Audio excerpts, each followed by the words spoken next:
And now let's meet the visitors from the West Liberty Hilltoppers. Leading off, playing center field, Peyton Tucker. Batting second, number 37, the catcher, Jillian Moore. Batting third, the second baseman, number 3, Jaden Conrad. Batting fourth for the Hilltoppers, the first baseman, number 12, Izzy McGee. Batting fifth, the designated player, number 6, Cadence Pettit. Batting sixth for the Hilltoppers, the shortstop, number 99, Sarah Simon. Batting seventh, the right fielder, number 17, Shelby Harris. Batting eighth in the circle for the Hilltoppers, number 11, Ashlyn Tapman. Batting ninth, the third baseman, number 7, Caroline Woody. Your flex player, the left fielder, number 42, Madeline Johnson. Welcome back to James Moyer Sports Complex, everyone, in Salem, Virginia, as we continue on here in the 2026 MEC Softball Tournament.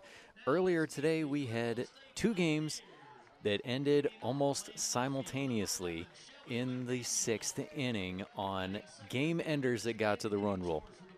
Over on Field 1, University of Charleston took down Davis and Elkins 8-0 with a home run from Kayla Moran that ended things. And then over here on Field 3, well, Frostburg State ended up getting an 8-0 win over Concord as Isabella Donaldson ripped a shot into left field that got over the head of Alina Giles, made it all the way back to the fence, and that just made it so much easier for the runner at third and Kylie Piccone to come home and score that 8th run and end that game. So let's see what happens with these two contests. So over on Field 1, they're getting set to get started with the number 1 seed from the north in Fairmont State and the number 4 seed at West Virginia State. And then, of course, right here on Field 3, we have the number 2 seed from the south in Glenville State and the number 3 seed from the north in West Liberty. So they've gone through the lineups as well as handing out some of the postseason hardware, and for both these teams, able to grab some awards. Glenville State with the All-MEC first team winners. Second base, Zaylee Sita, as well as Macy Bogus, a pitcher, and Kylie Burdick, also a pitcher as well. And all second team catcher Emily Nolan, third base Kylie Goodman, and outfielder Shelby McDaniels. For West Liberty, they only got one player on first team. That was outfielder Peyton Tucker. But on second team, they got 3 award winners there. Second base Jaden Conrad, shortstop Sarah Simon, and pitcher Cadence Pettit. Glenville State is the home team, so they will be taking the field first. And Glenville State was on an absolute tear over the last month of the season, going 18-4. But to begin that, they took 2 losses at Charleston back on April 3rd, and then after that went 18-2. They had 8 doubleheader sweeps, winning their last 8 games as well. And over those last 8 games, they outscored their opponents 74-14 with 4 shutouts. So the Pioneers have just been on a run. On the other side, the West Liberty Hilltoppers, 22-29 overall, 14-14 in the conference. And after they swept Frostburg State back on April 26th, they split their last 2 series of the regular season with Point Park and Salem. And we are ready to get things underway here. Peyton Tucker, outfielder for West Liberty, will take the first pitch low and away for ball 1. In the circle for Glenville State is Kylie Burdick. Slapped foul. On the field defensively for Glenville State, of course, Kylie Burdick in the circle. Behind the plate is Emily Nolan. First base, Hannah Howell. Second base, Zaylee Sita. Shortstop, Delaney Warnick. At third is Kylie Goodman. Get the outfield here in a second as another one slapped foul by Tucker, just over to the third base side. In left field, Shelby McDaniels. Center field, Emma McLean. And right field, Alexis Harward. West Liberty's lineup batting first is Peyton Tucker. Batting second, Jillian Moore. Third, Jaden Conrad. Batting fourth is Isabella McKee. Batting fifth, Cadence Pettit, swing and a miss. Tucker trying to chase after another one outside, just could not make contact to stay alive at the plate. She will go down for the strikeout as Burdick picks up her 115th K of the season. And out number one. Boy, both teams in game one today started off with their leadoff batters on base. This time we go down on a strikeout. So up next is Jillian Moore. Moore, the catcher for the Hilltoppers. She'll take the first pitch for ball one.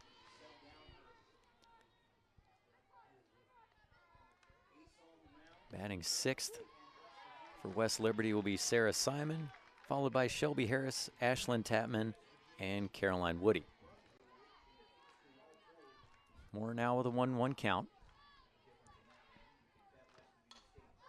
Popped up foul. That will hit over to another field off to the right side. 1-2 count. Kylie Burdick comes in with a 2.09 ERA this season, a 17-5 record. She's making her 30th appearance, 25th start. She's gone the distance 13 times and has 8 shutouts. 2-2 count.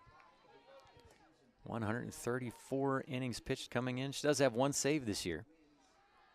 And, of course, now that 115 strikeouts after getting Tucker to go down swinging. Foul tipped into the backstop. Jillian Moore has had 33 starts at catcher coming in, so today will be number 34. She started 3 times at third, 3 times in left, and 3 times at designated player. Lifted up high over towards right center field. We've got 2 outfielders going back, but making the call is Alexis Harward, the right fielder who will make the catch. So fly out into right center field, second out of the inning. And that will get us down to Jaden Conrad.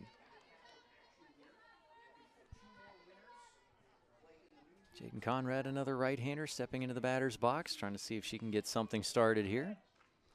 Still early, top of the first inning. First pitch taken outside for ball one, so Burdick has started each of the batters so far here with a first pitch ball, but then has battled immediately back.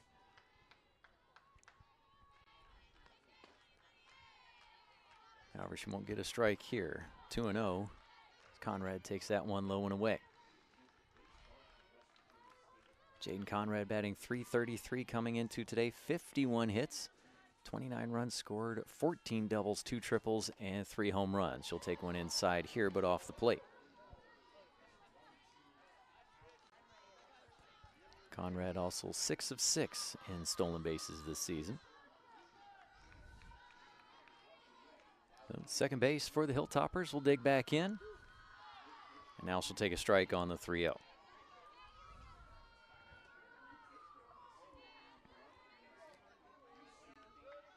Jaden Conrad this season has had 4 hitting streaks of at least 5 games. She fouls this one into the backstop. Her hitting streaks this year have gone 8, 6, 6, and 5 throughout the season. One of the reasons why that batting average is up above 300. She'll lift this one over towards left center field, and on the run, dropping it right off the end of the glove is McLean. Conrad will stop in at second. Right off the glove. She had a beat on it, McLean, but just couldn't quite make the snag.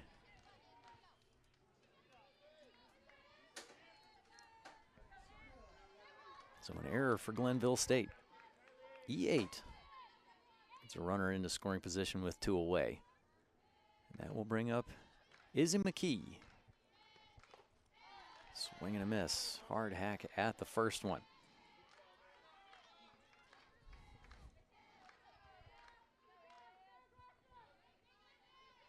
When West Liberty played Glenville State earlier this season, the Pioneers came away with both wins, 10-2 and 2-1. 1-1 count. Top of the first, still scoreless, but West Liberty trying to see if they can get that error to work in their advantage. Pitch well outside.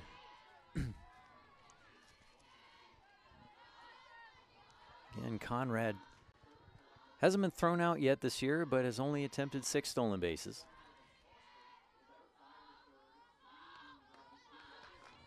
Pie now 3-1 count. McKee, all of her starts this season have been at first base. She's making her 41st start of the season, 42nd appearance. Fouled back, and that will get us to a full count.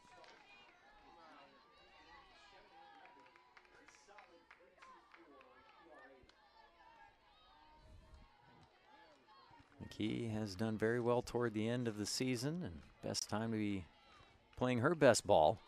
She'll take one here outside for ball 4. So an inning that, fortunately for Glenville State, should have been over continues on after McKee draws the walk. McKee picking up her 15th free pass of the season.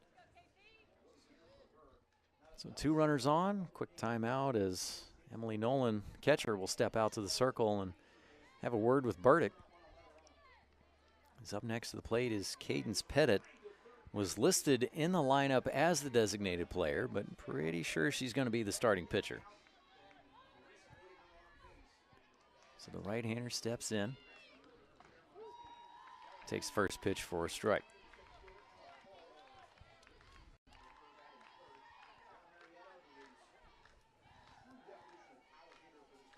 Cadence Pettit this season coming in batting .247 into today. She'll take a ball here for a 1-1 count. Pettit with 23 hits, 6 runs scored, 2 doubles, 2 home runs, has driven in 18 out of those 23 hits.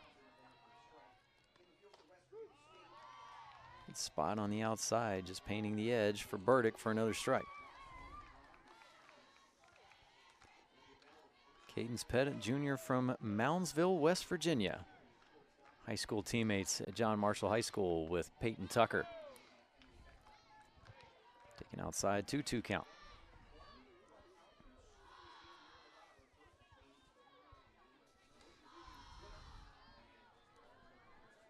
Conrad at second, McKee at first. Pulled foul, left field side. Shelby McDaniel still trying to run after it, but well out of her range. There's a good bit of foul territory here at James Moyer Sports Complex. With the temporary fencing up, which I've got to say, a lot of times that I've been to fields with temporary fencing, they look like they could fall down at any second. This looks pretty solid. But down in the corners, 200, center, 220. Swing and a miss. Burdick gets Pettit to chase after that one and gets out of the jam with her second K of the inning. We're still scoreless. The Pioneers will be coming up to the plate for the bottom of the first. Stay tuned for more right here on MEC TV. Unlocking your potential and discovering your purpose. It's about community and how we can better serve others. It's about learning and doing. It's about the journey and the road getting there. It's about opportunities and the endless possibilities. It's about finding where you belong, and it is here at Concord University. It's about you, and it starts with you.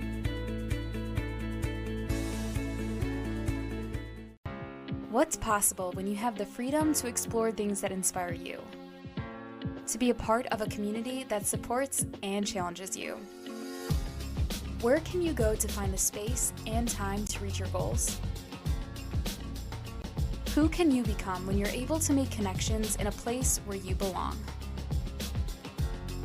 Find out what's possible at Frostburg State University.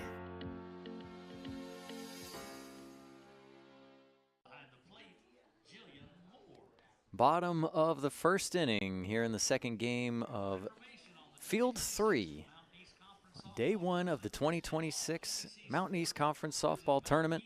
Scott Hall bringing the action over here at Field 3. Alex Wiederspiel over on Field 1 as he currently has West Virginia State and Fairmont. That one currently is scoreless. West Virginia State did get a hit in the first. Fairmont State picking up an early error as well.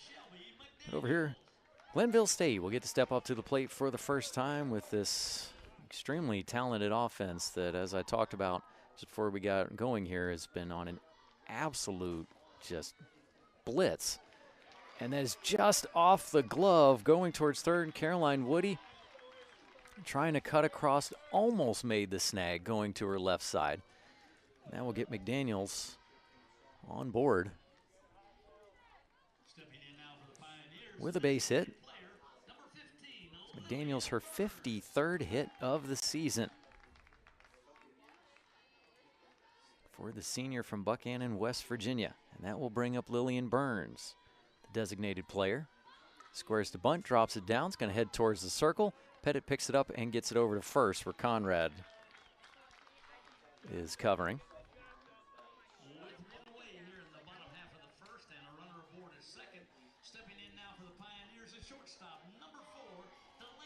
So 1 away, but the sacrifice bunt does its job as McDaniels is moved into scoring position.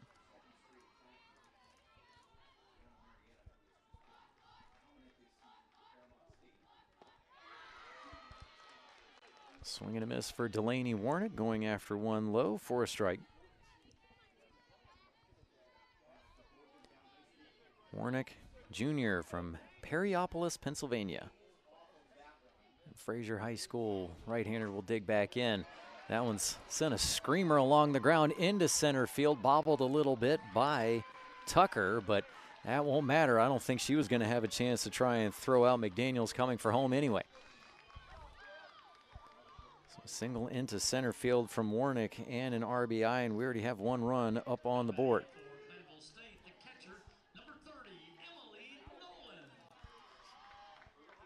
Shelby McDaniels comes flying home for the first run. Delaney Warnick with the RBI, and that is her 40th of the season. Good for second on the team as Hannah Howell leads that category with 42. And speaking of Hannah Howell, she is in the on-deck circle, as up next is the catcher, Emily Nolan.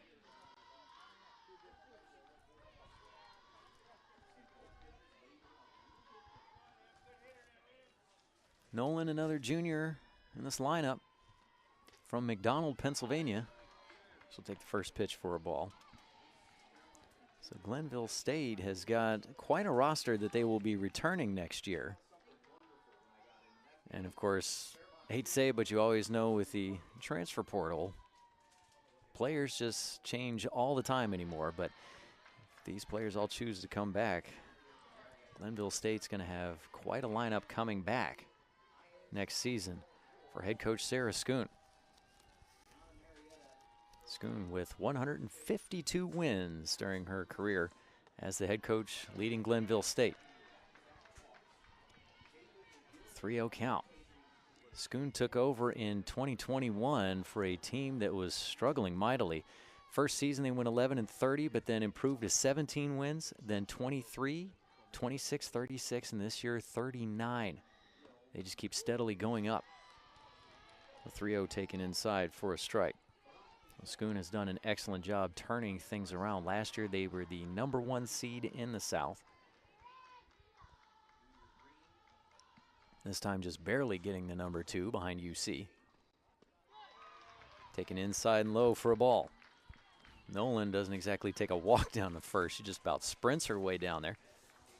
Nolan picking up walk number 14. So Warnick will now move to second. There is still just one away in the inning. And that was on the sacrifice bunt from Burns. We will have a pinch runner heading out to second base, and that will be #2, Addie Hicks, sophomore outfielder from Parsons, West Virginia. Graduate of Tucker County High School. I've actually driven through Parsons several times, as that is still part of the route along Corridor H. So pinch runner now at second.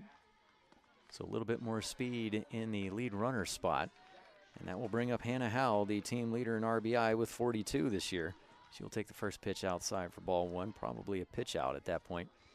Just trying to check Hicks at second.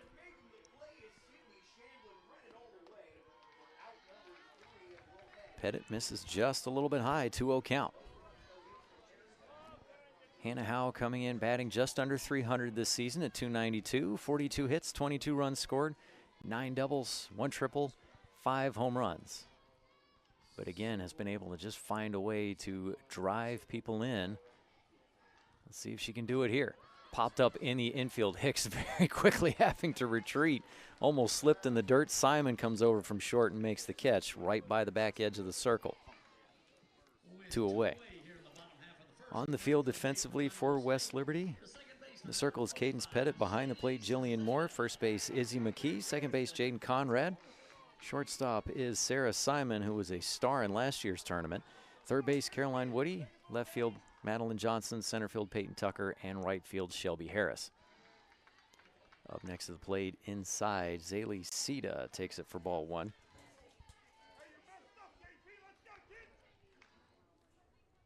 Score is still 1-0. Glenville State. The Pioneers trying to see if they can add on some more with a little 2-out rally here in the bottom of the first. Grounder towards short. Simon picks it up and will quickly just get it over to Conrad at second for the force out. But the Pioneers pick up 1 run on the RBI single into center field from Delaney Warnick. Let's see if West Liberty can get the bats going in the second. Stay tuned for more right here on MEC TV. Tomorrow's innovators, teachers, caregivers, researchers, leaders, and creators all have one thing in common. They started out just like you. At West Liberty University, you are the focus. This is a place where you will gain the skills, knowledge, and confidence to change your life and the world around you. It all starts here, with you. Visit westliberty.edu to start your journey. It's all here at West Liberty University. Glenville State University offers cutting-edge programs, small class sizes, and dedicated faculty providing students with a personalized experience focused on their success. With the lowest tuition in the Mountain State, every student has the opportunity to achieve their goals. At Glenville State University, you'll find a community that supports, challenges, and inspires you every step of the way. From hands-on learning in state-of-the-art facilities to internships that connect you with real-world opportunities, we prepare you for the challenges and triumphs of tomorrow. Pioneer your future at Glenville State University. Sarah Simon, who had a walk-off last season in West Liberty's first game of the 2025 MEC softball tournament, will lead things off for the Hilltoppers here in the top of the second. She was an absolute star in the postseason tournament last year and in the championship game. And when it ended up being a second championship game, because Charleston had to come from the losers bracket, they won game 1 and then made it go to game 2. That game came down at the end to the 2 best players in the tournament, Addison Mass in the circle and Sarah Simon at the plate. And basically whoever won that matchup was probably going to be the MVP of the tournament. From the way the score was, there were runners on for West Liberty, but Mass ended up getting Simon to pop out over to second base for the final out of the inning. UC won the championship, and Addison Mass was the MVP. Simon with a 1-1 count. Named All-Conference yet again this season. Wearing number 99. Senior rips another one foul.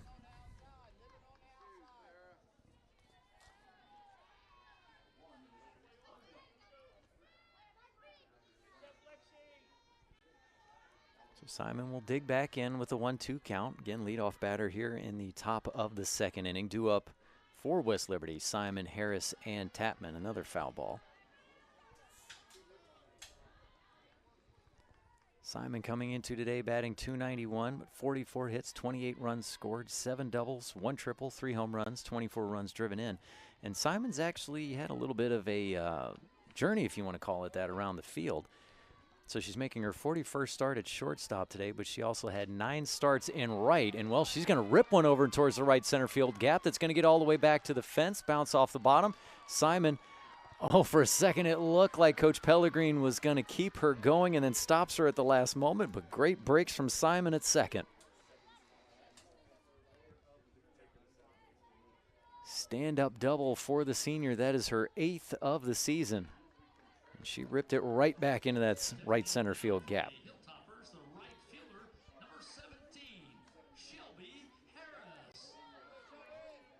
So good start here in the second inning for West Liberty. And that will bring up Shelby Harris. Harris, another right-hander, squares to bunt but misses for strike 1. Nolan comes out from behind the plate, but nobody there to cover at second, so Simon able to get back easily. Shelby Harris, 23 hits this season, and of those 23 hits, 11 doubles and 1 home run. 1-1 count. So Harris, it looks like when she gets a chance at contact, it's solid. Check swing, fouled into the backstop.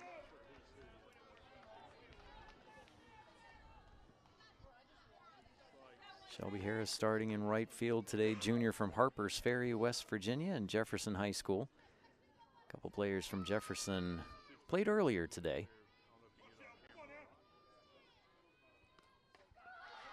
Swing and a miss. Harris will go down on the strikeout. That is K number 3 for Burdick in the circle. Give her now 117 for the season and 1 away. So up next is Ashlyn Tapman, the designated player.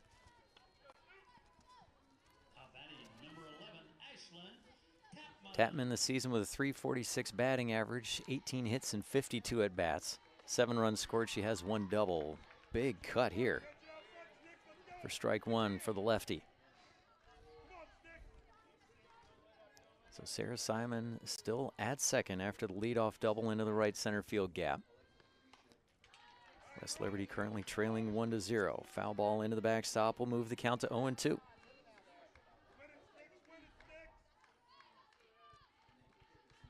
Tapman with 9 RBI this year.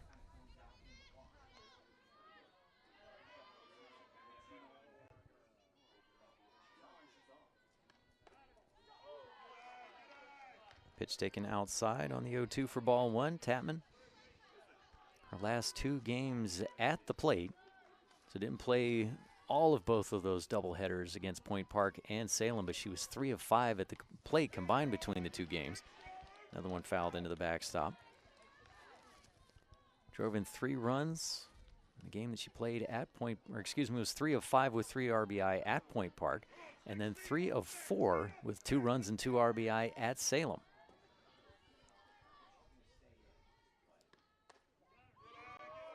Taken outside just off the plate. That'll get a little bit of disgruntled calls from the Glenville State fans. Great crowds here in attendance for the 2026 MEC softball tournament. Another pitch taken outside. All the teams making a little bit of a drive down here to Salem, Virginia. It's a great location to be able to get this tournament going, to have 2 fields that you can use, so that way none of the games really have to start early. Swing and a miss here for another strikeout. Back-to-back Ks for Burdick. 4th of the game. And with that, being able to use 2 fields, so again that you don't have to have this fully loaded day schedule for everybody in attendance, it also allows you a lot of leeway just in case weather becomes a factor, knock on wood. So 2 away. Still a runner in scoring position. Swing and a miss from Woody for strike 1.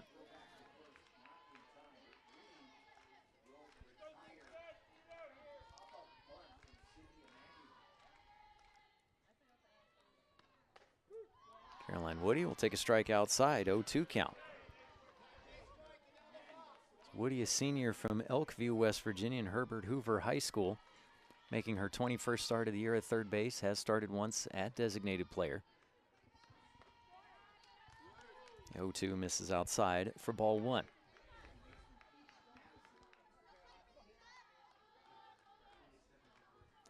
Woody getting her first experience playing in the MEC tournament, as she didn't play in last season's. Just catches the outside. Woody can't believe it as she watches that one go by for strike 3. What a great response from Burdick after allowing the lead-off double to Sarah Simon.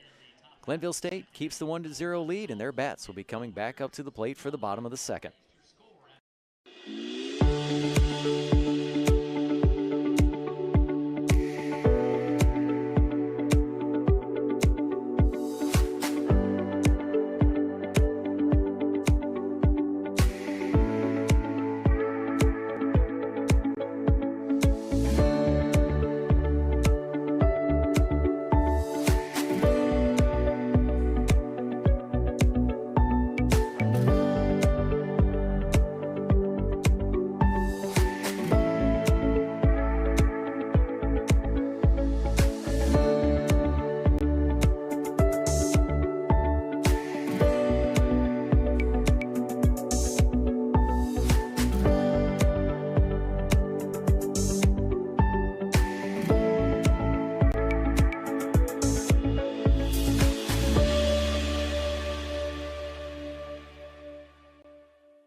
Kylie Goodman will lead off the bottom of the second inning for the Glenville State Pioneers with the early 1-0 lead, thanks to an RBI single up the middle from Delaney Warnick that scored Shelby McDaniels from first.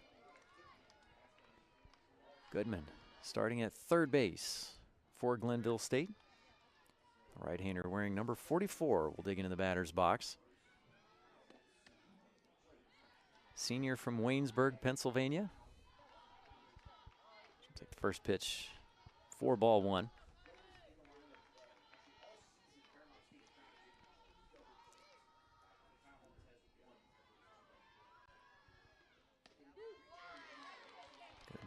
Pitch there from Pettit, able to drop that in, taking a little bit of speed off. The last time these two teams met, Goodman was 3 of 4 at the plate in the doubleheader at West Liberty. She ripped 2 doubles in game 2. She would see what she can do here in her first plate appearance of this contest against Pettit. Next one inside. 2-1 count.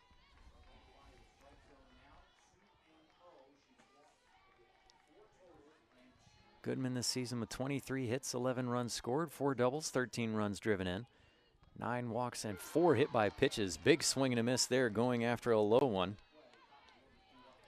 2-2 count.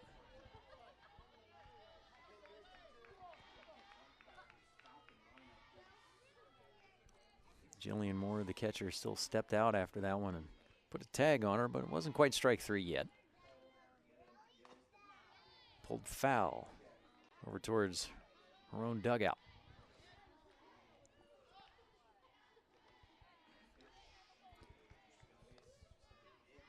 Glenville State was picked to finish second in the South. They did receive 4 first place votes.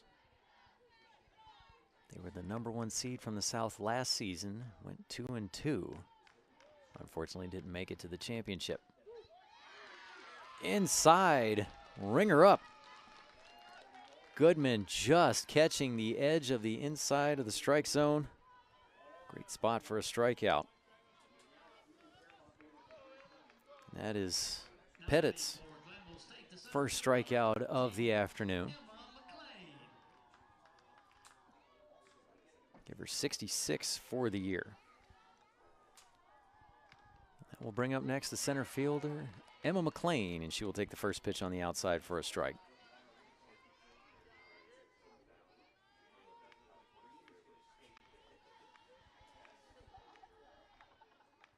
The last time these two teams met, McLean was 0 for 2 at the plate in game 1 against West Liberty.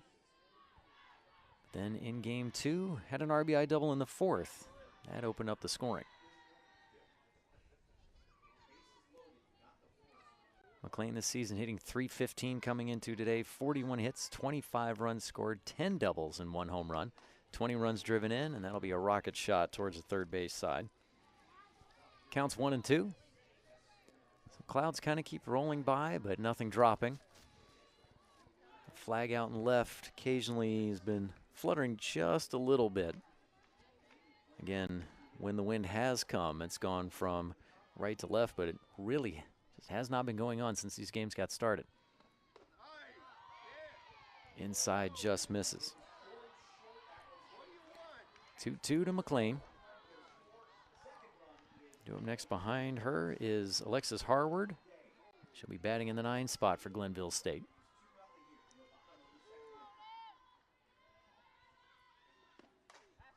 Lifted high and deep over towards right center field and just getting out of the reach of Harris. That one's going to drop by the fence and flying on around and sliding into third for a triple is McLean. McLean with her first triple of the season.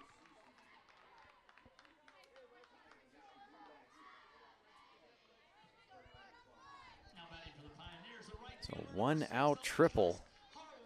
Just a good drive here, and McLean was flying from the start. A little stutter there to make sure she touches first, and look at that. Perfect in stride to second, sliding into third. Up next is Harward, and she will take the first pitch inside for a strike.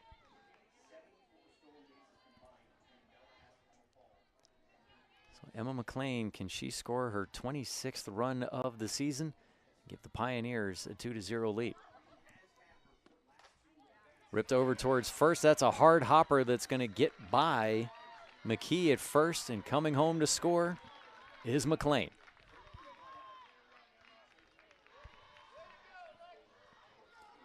McKee was not too far away from the first base bag, but that was a hard shot ripped and a one hopper. Ended up getting by, so it will be a single down the right field line and an RBI for Harward. Back to the top of the lineup, lifted up over towards left field, drifting back and making the catch is Madeline Johnson.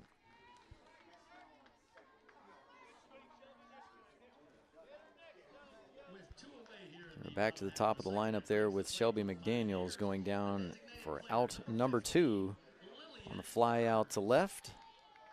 Now we'll bring up Lillian Burns, who has yet to register an official at bat since her last time up. She had the sacrifice bunt. Now with 2 away, I don't think she'll be likely to do that here, even with a runner at first in Harward. Pettit looks in, delivers, line foul, right field side.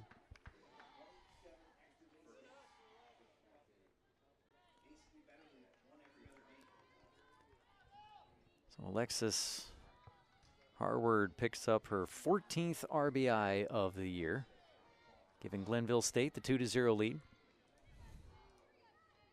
0-1 count for Burns. Pettit looks in, delivers, misses low and away.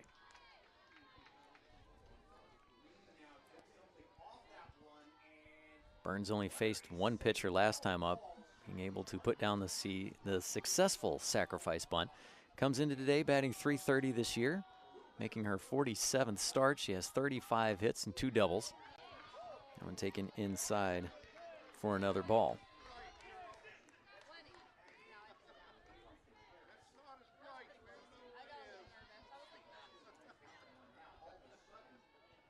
So Burns will step back in.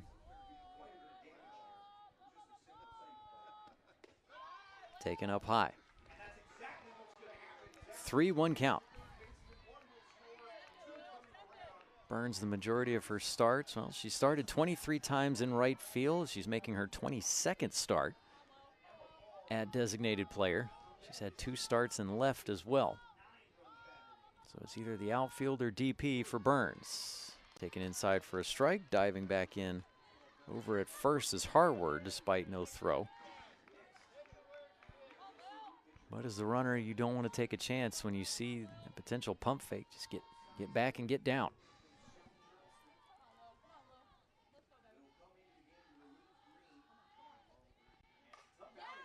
Ripped left field side, that will stay fair down the line, and Harward's going to fly on into third. Stopping in at second with a double is Burns.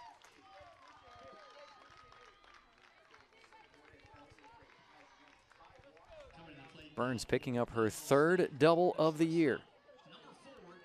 Putting that one down the left field line. So now 2 runners in scoring position as Harward stops at third. Up next is Delaney Warnick, who already has 1 RBI today. Score still 2-0. Outside and away, gets away from the catcher. Can they get the out at home? No. Sliding in safely. And Nolan not even really able to get the ball in time to get it back to home plate to cover for Pettit was coming in to cover.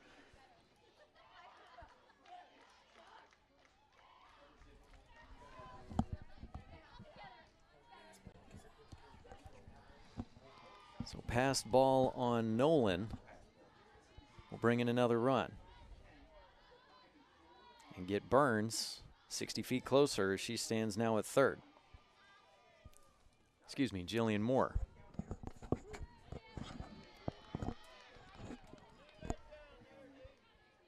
Had the wrong side of my lineup there. So 1-1 count for Warnick.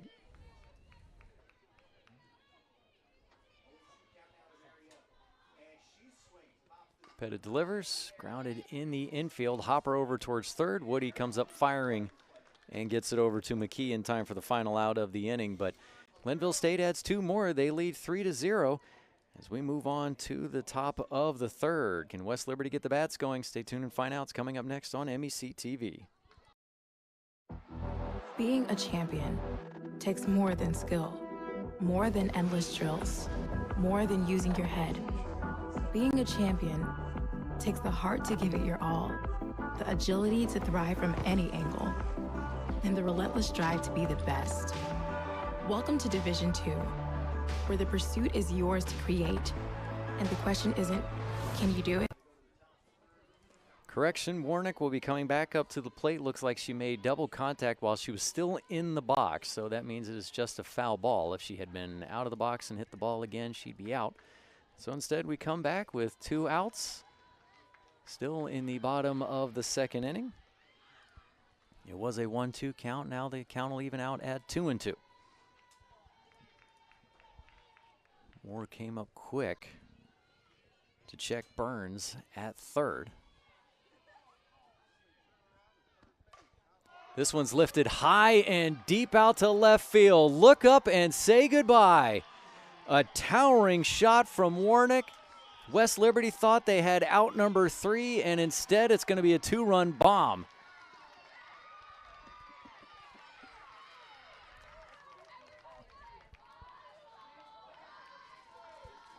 Warnick with her 10th home run of the year. She's got 3 RBI already. An absolute towering shot. Madeline Johnson, she still went back to the fence, but boy, her eyes were way up into the sky. And that is going to bring on a pitching change. Cadence Pettit is going to go ahead and get pulled now, and that will bring Ashlyn Tapman in. And we'll go ahead and keep things here while Tapman gets warmed up, because as we got to see in the last ball game when a new pitcher came in, they really didn't take a whole lot of time. So we'll go ahead and keep things here. But my goodness, Delaney Warnick already off to an incredible start. She had the RBI single back in the first that scored McDaniels. Now getting another opportunity to come up to the plate because, again, with the ball that looked like a ground out to third, she made double contact on the swing, but she was still in the box. And so that just ends up going down as a foul ball. So the count went to 1-2. She came back up to the plate. A ball, high and outside, and then a bomb from Warnick. Again, her 10th home run of the season. She now has 42 RBI this year. She is tied for the team lead with Hannah Howe. Howe, who is standing in the on-deck circle. Can this inning possibly keep going? As Glenville State has poured on 4 runs here in the bottom of the second inning, and they lead 5-0. Quick look over at Field 1. Fairmont State is leading 4-0. They've put up 4 runs in the second. We seem to have this mirror effect going on right now. Game 1 for both fields earlier today were 2-0 for a while. Then they both ended 8-0 in the 6th inning at almost the same time.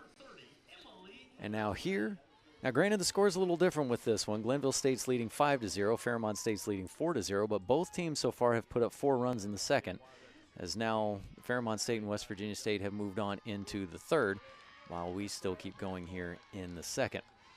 So up next at the plate is the catcher, Emily Nolan. She will take the first pitch for a strike.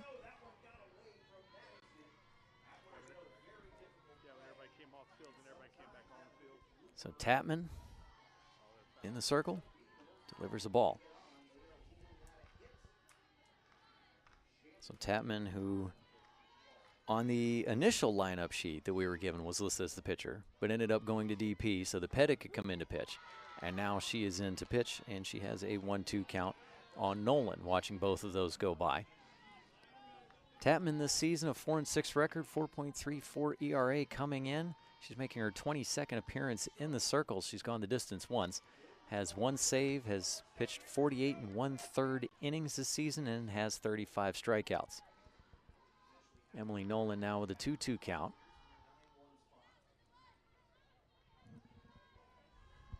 Nolan, her last time up, drew a walk. And now she's going to rip one over into center field that will drop in for a base hit. Tucker a couple of times out there has had a little bit of an issue being able to pick the ball up off the grass. But nobody else on base, no harm done. And Nolan stops at first anyway. So another hit for the Pioneers. Give them 7 in the game. And there are still 2 outs. And Hannah Howe up next.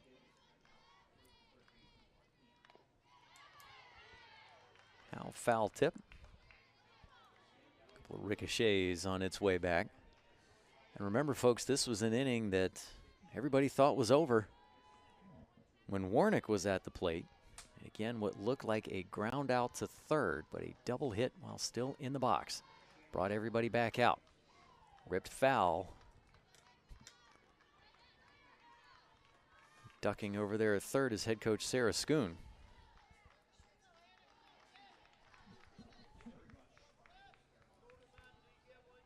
Oh, 2 count for Howe. Howe in her last time up popped out to Sarah Simon, shortstop, who came crashing in to make the catch at the backside of the circle.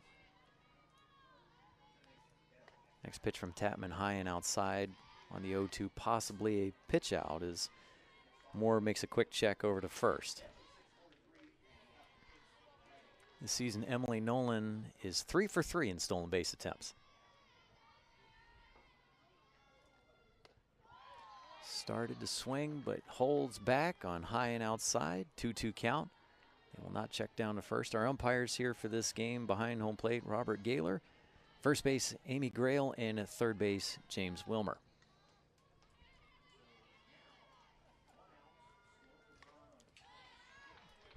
Fouled back.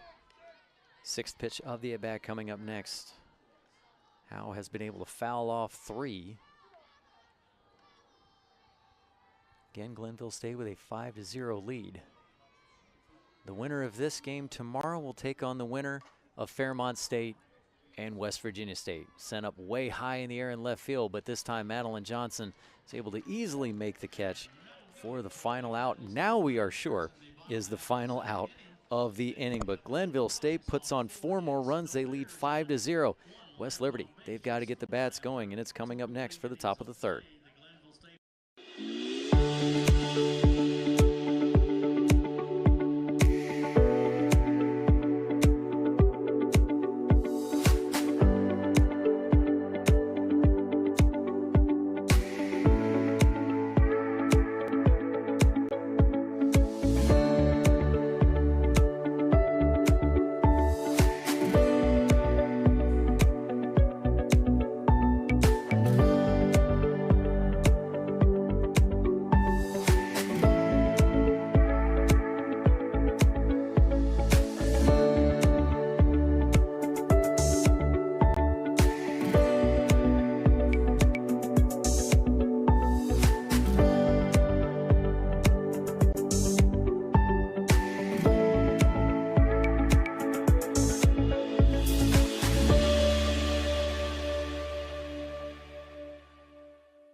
Top of the 3rd inning, Glenville State has a 5-0 lead, thanks in most part to the bat of Delaney Warnick, the shortstop for the Pioneers. An RBI single in the first and a 2-run towering shot to left in the second. Again, after what we thought, and here we go again. I mean, that ball is so high, the camera, it's just completely out of view of the camera, and Madeline Johnson's even going, holy smokes. She chases it back to the fence and just watches it go. Leading things off, we're back to the top of the lineup for West Liberty is Peyton Tucker. Thought about a bunt, put her hands back, slapped after it and missed for strike 1. Now Kylie Burdick in the circle for Glenville State has quite a nice little lead here early in the contest. She'll miss low and away here. Tucker trying to see if she can make the adjustment. Her last time up, she went down on a strikeout. She'd fouled off a couple, and then big swing and a miss after one that was going low and away. Lines it over towards left, but playing shallow is McDaniels. A couple of steps back, and she'll make the catch for out number 1. So Tucker does make the adjustment, but unfortunately for her, it goes right to a defender. sometimes, unfortunately, that's just kind of the way the ball goes. I've been a part of so many games throughout my life where you can see one team make solid contact so many times at the plate, but unfortunately for them, it just keeps going right to a defensive player for an easy out. Up next is the catcher, Jillian Moore. She will take the first pitch for a strike. Her first time up, she flew out into right center field. Alexis Harward making that catch. And a liner, sinking liner over to second, and making the catch is Zaylee Sita. She got it before it hit the dirt, but she went ahead and threw it over to Howe at first anyway. Why not? You want to make sure that the umpire, in case they missed you getting the catch, you get the out anyway. So back-to-back lineouts. We'll get 2 up and 2 down, and in just 5 pitches. That will bring us to Jaden Conrad. Conrad, her first time up, got on base safely from an error in center field. And she's going to send one back to center field, but this one's a fly ball and a catch from McLean for the final out of the inning. 6 pitches, and it's 3 up, 3 down for West Liberty in the third. The Pioneers will be coming back up to the plate. Can those bats keep it going? Stay tuned and find out right here on MEC TV. Being a champion takes more than skill, more than endless drills, more than using your head. Being a champion takes the heart to give it your all, the agility to thrive from any angle, and the relentless drive to be the best. Welcome to Division II, where the pursuit is yours to create, and the question isn't, can you do it? It's will you? You have dreams. A better life, a better job, a better you. So where do you start to build the skills necessary to get there? At West Virginia State, you are not just a number, you are who you choose to be. You receive personal attention from award-winning faculty. You study in nationally recognized programs.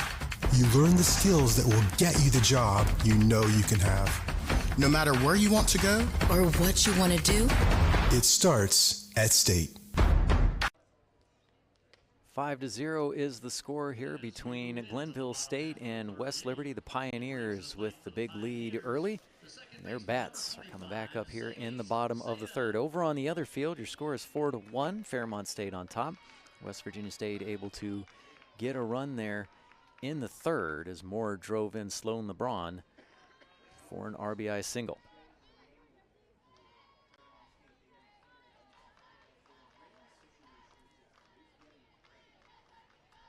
And leading things off is second base Zaylee Sita.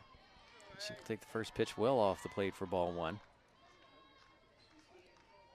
Skies are getting a little darker here. I know that's not what everybody wants to hear, but I've got a computer up. I'll take a look at the radar. And so far, radar's looking okay. Strike taken for Sita. So nothing quite in the area, it looks like at the moment, but you know, with the way these mountains are, you never know how things will come across. Salem just nestled in here in the Blue Ridge Mountains. 2-1 count for Sita. Had an excellent catch on a sinking liner over towards her spot at second in the last half inning. Inside, fouled back. 2-2 count. Sita, her last time up, grounded into a 6-4 fielder's choice that retired Nolan trying to get to second for the force out. That ended the first. So Sita 0 for 1. And the first time that she is facing Ashlyn Tatman today. Tatman goes high. Full count.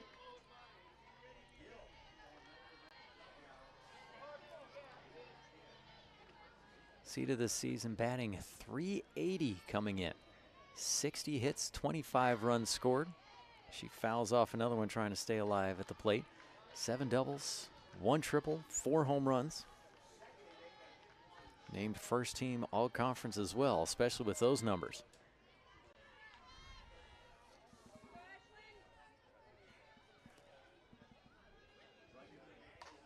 Next pitch popped up in the infield, going over towards second. Jaden Conrad will make the catch for out number 1.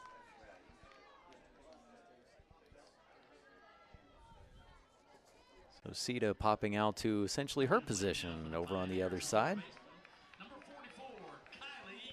You know, with Glenville State, the way that their offense has been this season, would you believe me if I told you that they did not get a single player of the week this season? Goodman up next. Shows bunt, pulls back, but ends up taking it for a strike. They did get pitcher of the week once. That was Kylie Burdick back on March 23rd. So they might have something they want to prove here a little bit. Next pitch taken for a ball, 1-1 count. Again, the sky is getting just a little bit darker here, but so far it has been just clouds passing by, and well, that is exactly what we want. Goodman sends this one high, but not deep enough. Tucker is out there and will make the catch.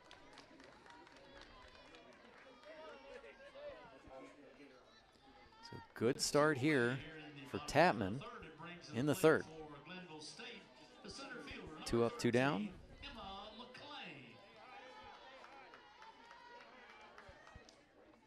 Those two batters took 10 pitches for them to be retired.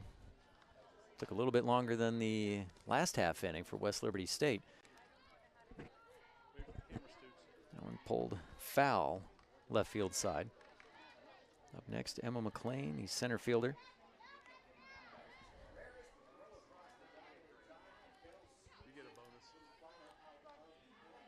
So the Hilltoppers trying to see if they can get out of this inning without allowing any runs. 1 run in the first and 4 in the second for the Pioneers. Swing and a miss here for a strike. So foul ball, swing and a miss, 0-2 count. McLean is down. First time up at the plate. Came up with her first triple of the season. She'll duck under that one for ball 1. She was then driven in by the single down the right field line from Alexis Harward, who stands in the on-deck circle.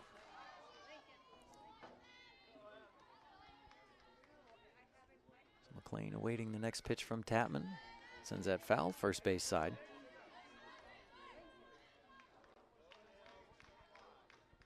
West Liberty with their yellow jersey tops, black letters and numbers trimmed in white, black pants with the yellow stripe down the side. Glenville State blue jersey tops with black letters and numbers trimmed in white in the black pants.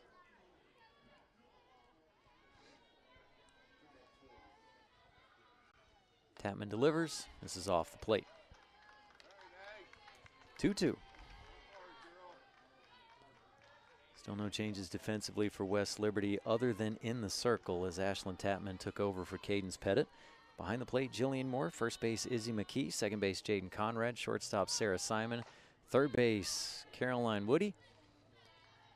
Well, that one just disappeared out of view, but also well out of play. Left field, Madeline Johnson. Center field, Peyton Tucker. And right field, Shelby Harris. 7th pitch of the at-bat coming up here for McLean. Another foul ball. She has fouled off 4 in this at-bat.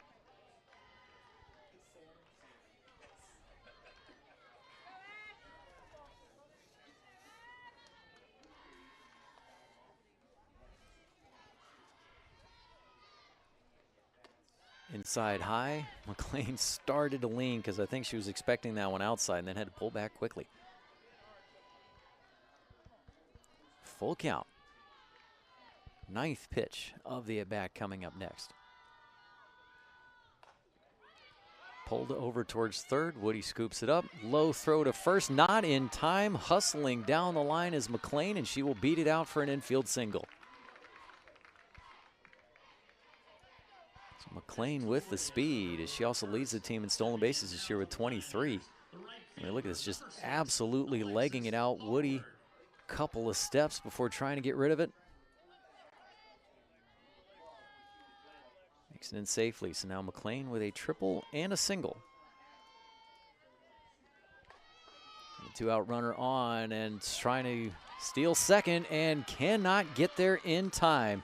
Jillian Moore gets it to Sarah Simon for caught stealing and out number 3, and that ends the threat. So West Liberty, can they now take this momentum into the next half inning? Stay tuned and find out. It's coming up next on MEC TV. For over 4 decades, the health plan has been rooted in your community and the state of West Virginia.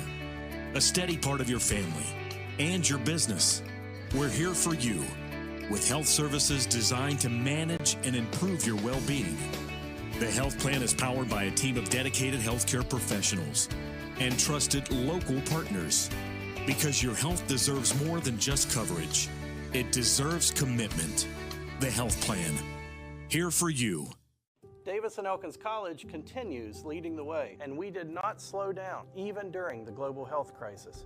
We have secured private donations and grant funding to support our growing, successful, and now accelerated nursing programs. Davis and Elkins nursing graduates have repeatedly posted 100% passing rates on nursing boards and are sought after by health organizations of all sizes, specialties, and locations. They need nurses, and we train the best. Jillian Moore from behind the plate throws out Emma McLean for the first time this season. McLean was previously 23 of 23 in stolen base attempts. And Moore sent her back to the dugout for the final out of the bottom of the third. Izzy McKee will step up to the plate first for West Liberty. She fouls off the first one. Trying to see if the Hilltoppers can get something going offensively against Burdick. Strike taken outside there, 0-2 count.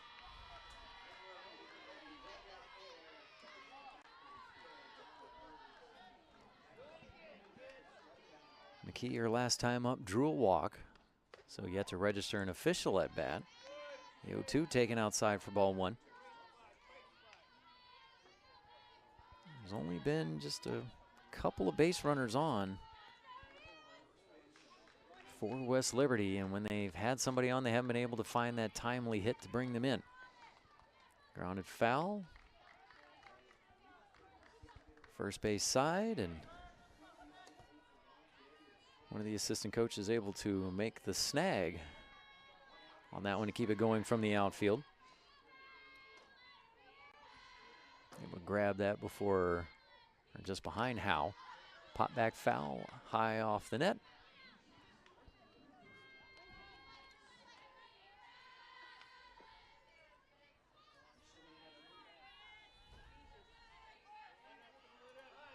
Look over at field one, score is still 4-1. Fairmont stayed on top as we have moved on to the top of the fourth. And well, right as I say that, I think that score just changed because it sounded like I just heard a home run call from over there.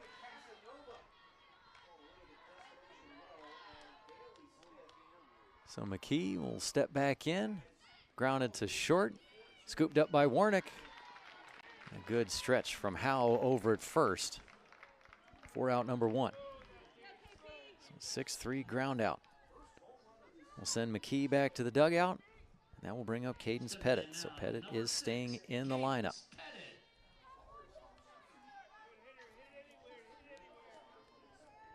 Pettit, the right-hander, will step back in. Her first time up at the plate went down as strikeout number 2. This time she'll make a connection, but just drifting back to the grass in the outfield center is Warnick, and she'll make another catch.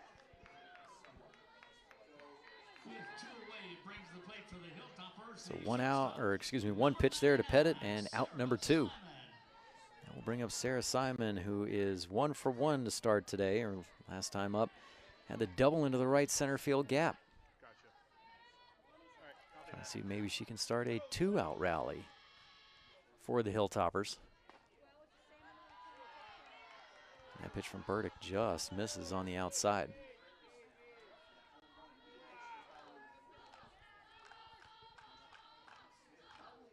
5-0 is your score here on Field 3 between Glenville State and West Liberty. Simon lines that foul first base side.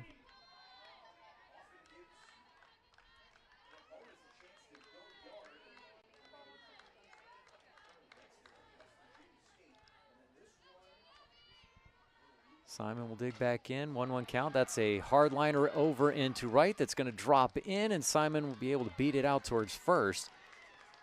Alexis Harward, not a bad decision there to make sure you stay behind it, don't let it get by you, and then coming up throwing for first fairly quickly. Simon now 2 for 2 at the plate.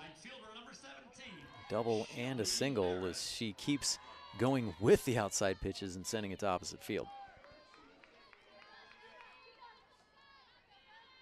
So that will bring up Shelby Harris. First pitch, Harris goes with the outside pitch, sends it foul. Harris went down as strikeout number 3 to Burdick in her last time up. She is currently 0 for 1. And in fact, Burdick had a great response to Simon's leadoff double there in the top of the second as she went back-to-back strikeout swinging and then got Woody looking on the last one. 1-1 count for Harris.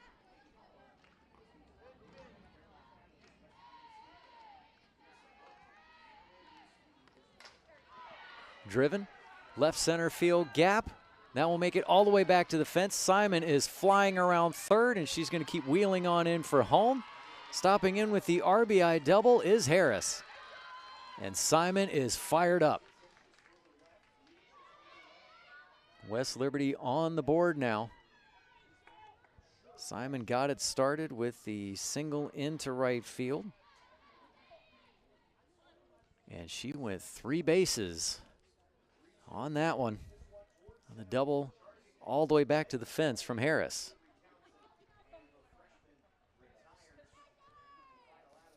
So a meeting in the circle with Burdick, Nolan, and their coach. Just trying to go over some things and make sure that they don't let West Liberty really get back into this ball game. As the RBI double has cut the deficit to 4 for West Liberty. Score is now 4-2 over on field 1. West Virginia State did end up with a solo home run. Be able to cut the deficit in half.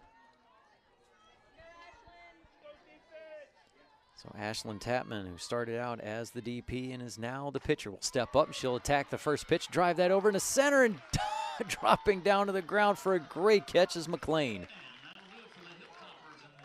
That one looked like it could have been trouble, especially if McLean had missed. There could have been an opportunity for Tapman to just keep right on running home. Look at this. Oh. Gets the glove out and makes the grab. West Liberty gets on the board. 5-1 is your score. Bottom of the 4th, up next on MEC TV.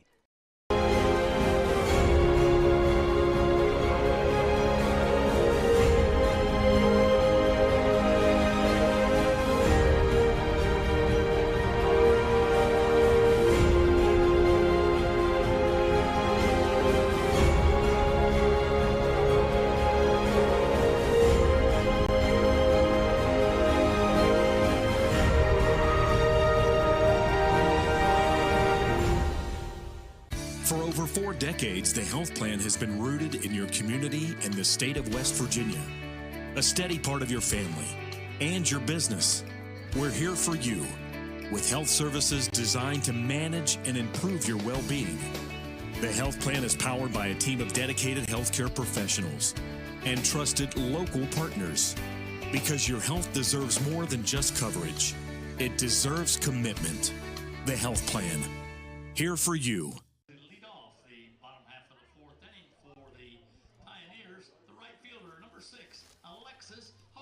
Alexis Harward will step up to the plate. She got to come up for 1 pitch in the bottom of the 3rd.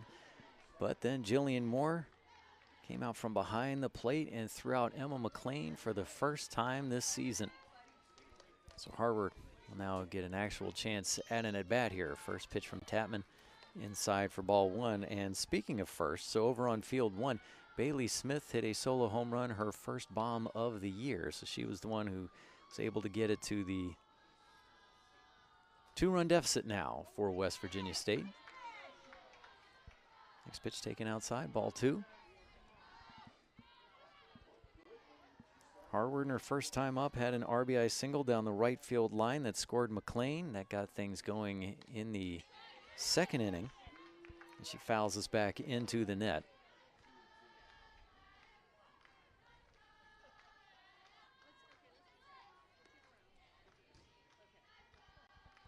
Last time facing West Liberty this season, Harward combined for 2 hits and 2 RBI in the doubleheader. 3-1 count. So the Hilltoppers were finally able to get on the board with a 2-out run crossing the plate. Sarah Simon got it started with a 2-out single to right, and then Harris came up right behind her with a double into the left center field gap. That one's going to get just past the net. A couple of fans making sure to duck out of the way from that. Again, a pretty good crowd here in attendance. Some players for the University of Charleston sitting over here on the first base side watching this ball game. Next pitch down low, and Harward will take the leadoff walk.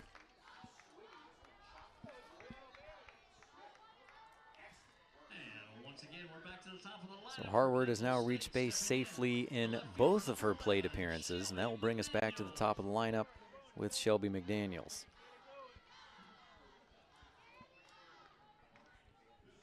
McDaniels with a single her first time up. She tries to drop down the bunt here, but it's going to roll foul.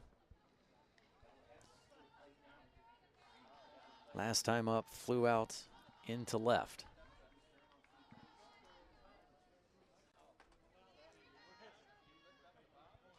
And remember, Glenville State, the number 2 seed from the South, again, just has been on an absolute tear over the last month of the season. Trying to see if they can continue it here. 1-1 count. After losing in a doubleheader to Charleston on April 3rd, Glenville State went 18-2 to finish the year. Bunt, just able to drop down. Moore comes up throwing after stumbling out from behind home plate. She'll get over to first base in time, so the sacrifice bunt is successful. Harward will move to second. 2-4 on the putout will get the first out of the inning, and Moore was kind of scrambling just a little bit there, trying to get her footing to see if she could make the catch, but couldn't quite get there. But still able to keep her composure, pick that ball up, and get it over to first base, where Conrad was coming over to cover. They'll bring up Lillian Burns. Burns had a double down the left field line in her last plate appearance. She'll take a strike here to start off the at-bat.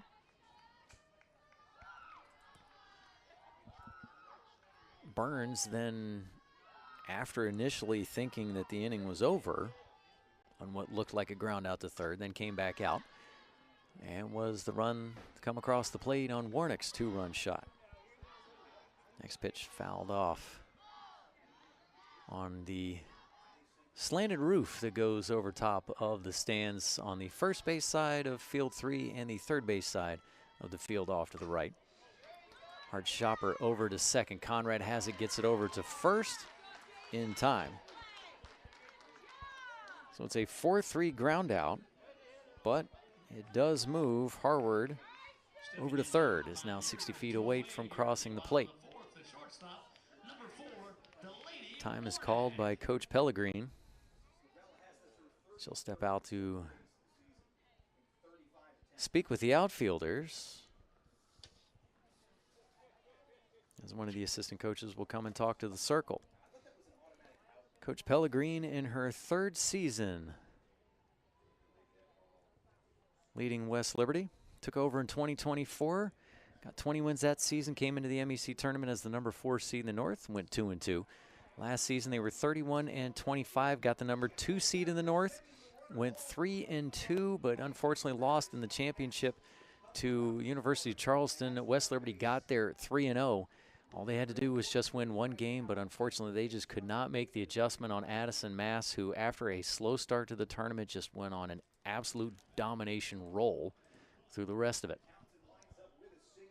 But then this year, 22 more wins. So Coach Pellegrin with 73 wins during her 3 seasons at West Liberty, and I know I talked about it last year, but seeing that she was the head coach for West Liberty made me feel old, because during my time working at Marshall with the Marshall softball team, I remember her coming to our camps when she was younger, and then her playing career as well, and now she's a head coach. Where has the time gone? Back out onto the field, and it's Delaney Warnick at the plate with 2 outs and a runner at third. What are they going to do here with Warnick? First pitch well low and away. Because remember, Warnick 2 for 2 with a single and a home run. Just catches a strike on the outside. So 1-1 count.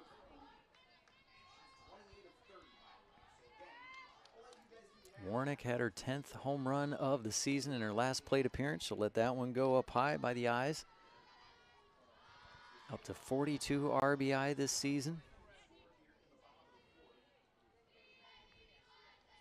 The Stars shortstop for the Pioneers. We'll let another riser go by.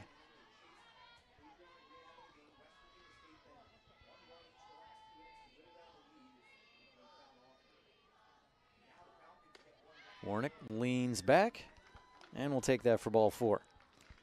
It's now runners in the corners. The defense for West Liberty, they are paying attention. Both of the middle infielders went back to second to try and watch because this might sound weird, but believe me, I've seen it. I've seen players steal second after a walk.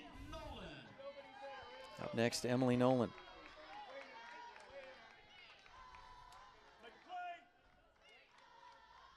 Five to 1 is your score. Pioneers trying to see if they can add some more on here in the bottom of the 4th inning. First pitch to Nolan, taken outside for ball 1.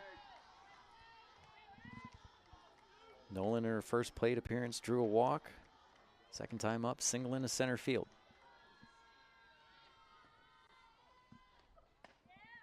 Inside, almost brushes the leg. She'll take it for a 2-0 count. Nolan has been plunked 8 times this year. That does lead the team.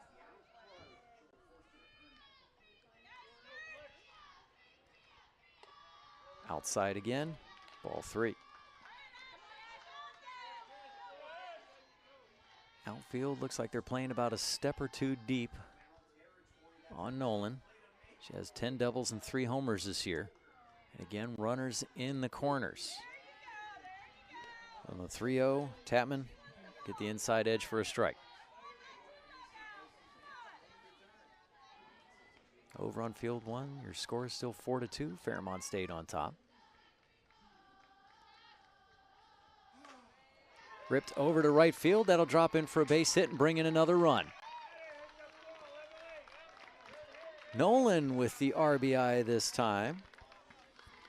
She'll drive in Harward. 6-1 now is the score. So a single into right field. Nolan has reached base safely all 3 times that she has been at the plate. And the inning continues on with 2 runners on board. And up next is Hannah Howe.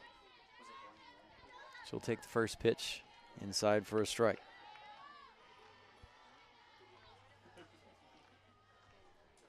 Warnick at second, Nolan at first, Howe at the plate, pulled towards short. Simon has it, fires over to first for the final out of the inning. So the Pioneers add 1 more. They have a 5-run lead. Once again, 6-1 is your score. Can the Hilltoppers, said it before, but can they get those bats going? Stay tuned and find out. It's coming up next right here on MEC TV.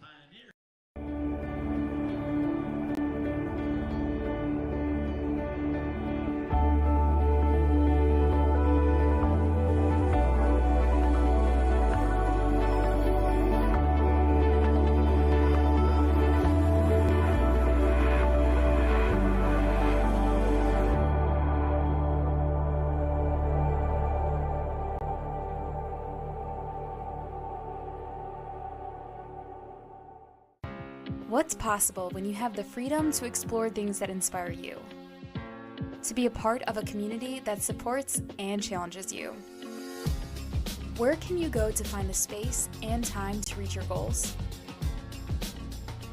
Who can you become when you're able to make connections in a place where you belong? Find out what's possible at Frostburg State University.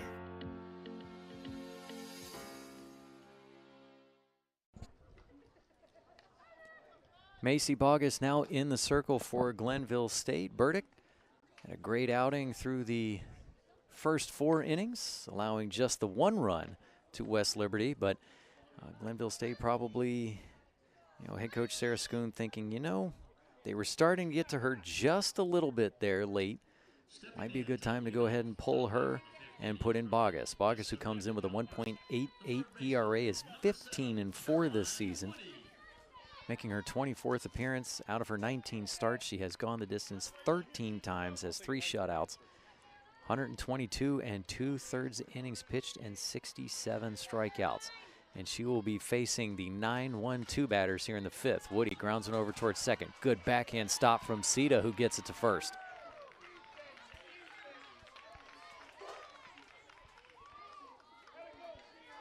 Sita with an excellent play there with the backhand.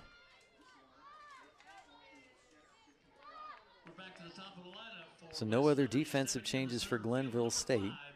Just a straight switch of pitcher, and here we go again. Good stop. And Sita able to set her feet and get it over there. Tucker up next with a first pitch strike. She is so far 0 for 2. First time today she is facing Bogus. Tries to drop down the bunt on the high pitch. It will drop down foul.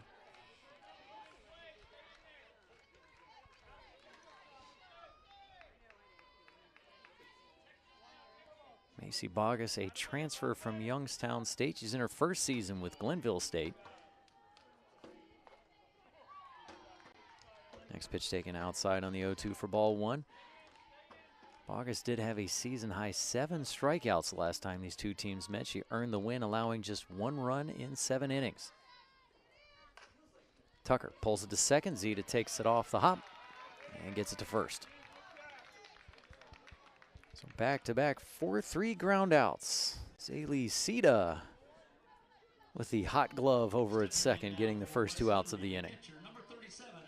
Now we'll bring up Jillian Moore.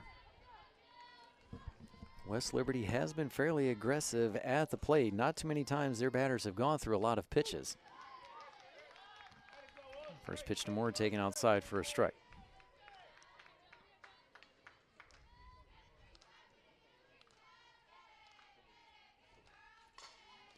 Pulled foul, third base side, 0-2 count on Moore. Moore currently 0 for 2 at the plate. First time up, flew out to right center field. And her second time up, lined out to Sita. That was the low sinker that Sita was able to grab just before it hit the dirt. 0-2 count. Oof. The on-deck circle, Conrad might have just seen her light flash before her eyes.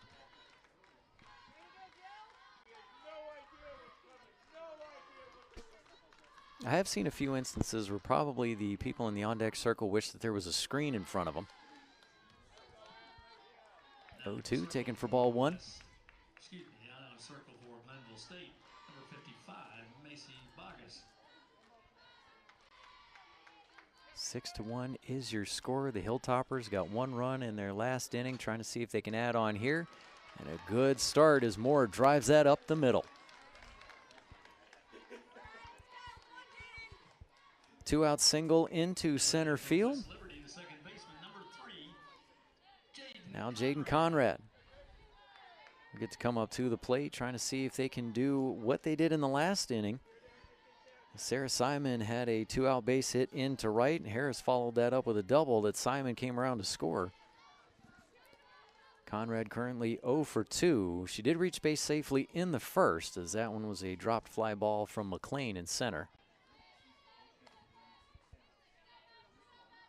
Pitch taken outside for ball 1.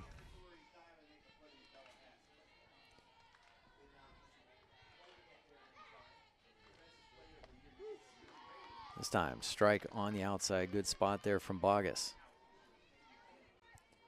Jillian Moore, not exactly a stolen base threat. She is 5 for 5 this year, but not somebody who gets sent all that often. And as I say that, she runs right down for second, make it 6 for 6. I don't know, would you call that the reverse broadcaster's jinx? I talked her into a stolen base this time. So now she's in scoring position. 2-1 count. Good job there by Moore to dive in safely.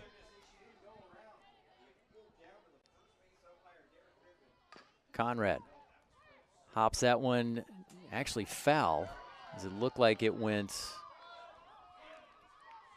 inside the box first, possibly off of her foot, before it ended up in fair territory. Take another look at this one. Yep, right off the foot. That does not feel good. Conrad will stay in. She'll just take a deep breath as she steps back into the batter's box. 2-2 count. Pulled through the 5-6 hole. And thanks to that stolen base, Moore now stands at third. So a single through the left side for Conrad. Runners in the corners. Conrad is also 6 for 6 this season in stolen base. That'll bring up Izzy McKee. Coach Pellegrin with the first and thirds. Even with 2 outs, she's got to try and see if they can manufacture some runs. Will she be aggressive enough to try and see if she can also get Conrad into scoring position? First pitch, McKee will foul it off.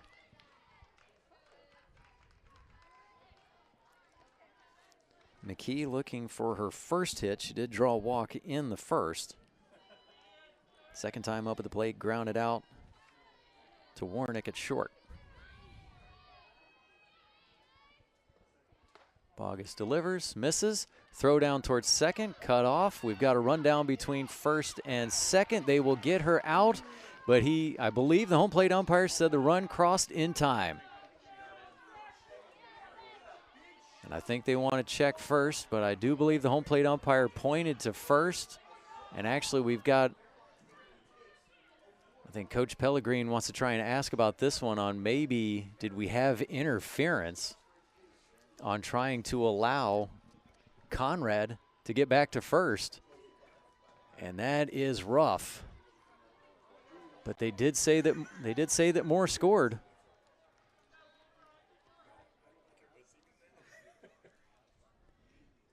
Pellegrin wanting to talk this out with the first base umpire, Amy Grail.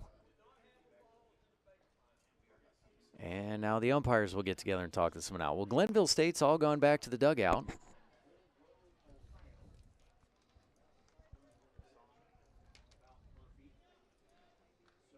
And Zaylee Sita has already stepped out, has the bat in her hands. Depending on what the call is here, Sita may have to go back and grab her glove, but we'll see.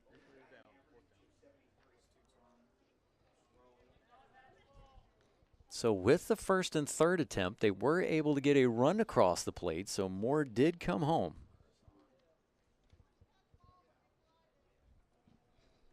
But now just waiting to see on what the call is over at first, because Conrad is still standing there.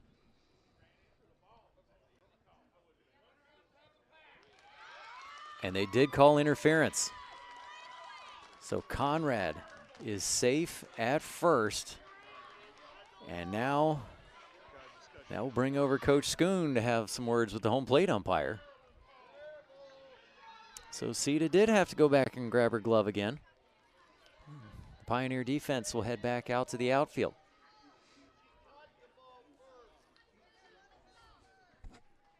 Again, close play at first. As Conrad was trying to go back, she did bump into Howe.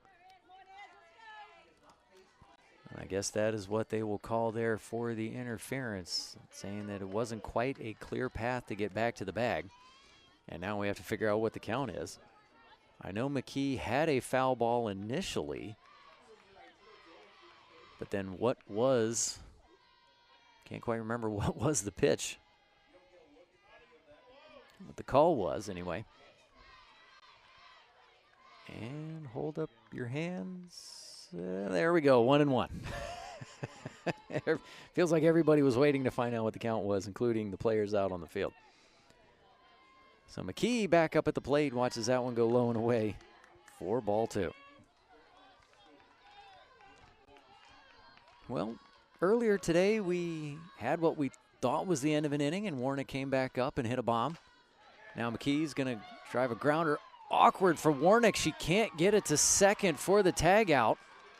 Warnick, when she went down, her glove arm ended up going underneath her body. Let's watch this one again. Good hard shot on the ground, but oh, just awkward. Couldn't quite get it there in time to get Conrad sliding in. And I think they're going to give Warnick an opportunity here to just kind of work her arm back out, but it also looks like we might have a pinch runner coming in. Or excuse me, pinch hitter. Riley Mangold.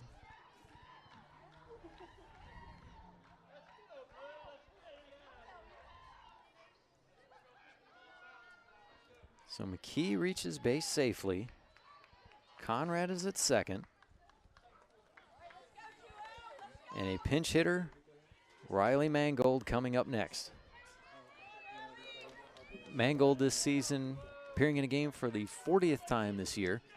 Has a .217 batting average, 18 hits. She does have 2 doubles. And she is going to pop this one up in the infield. Sita has it, turns to first, and that will finally be the final out of the inning. So West Liberty is able to add one more as Moore crossed the plate. 6-2 is your score. Glenville State coming back up to the plate for the bottom of the 5th. Stay tuned for more right here on MEC TV. About unlocking your potential and discovering your purpose. It's about community and how we can better serve others. It's about learning and doing. It's about the journey and the road getting there. It's about opportunities and the endless possibilities. It's about finding where you belong, and it is here at Concord University. It's about you, and it starts with you.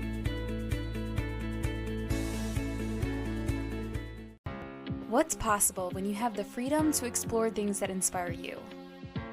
To be a part of a community that supports and challenges you. Where can you go to find the space and time to reach your goals? Who can you become when you're able to make connections in a place where you belong? Find out what's possible at Frostburg State University.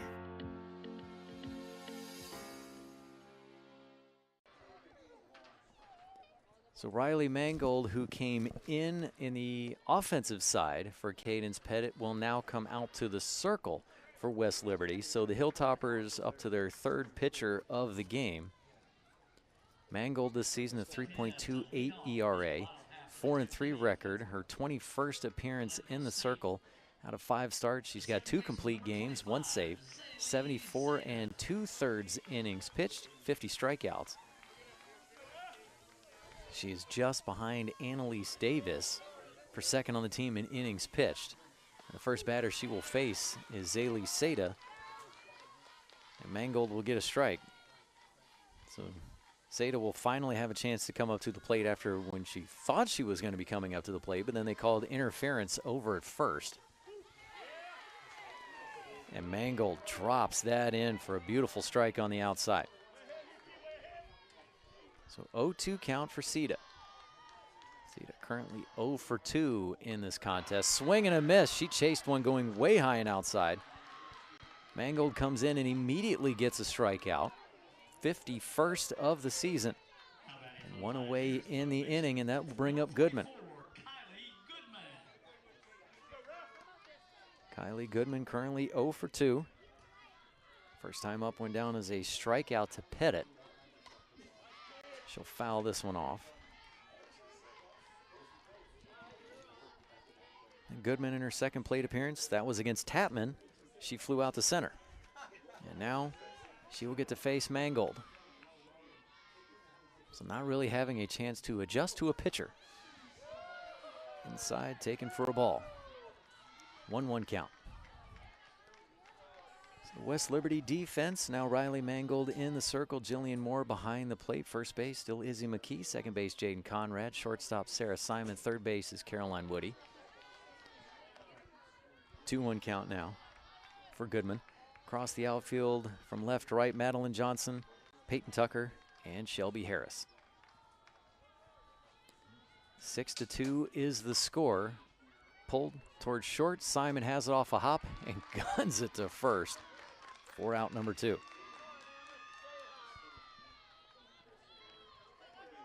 Simon with a flamethrower. He's got that pink sleeve on her right arm.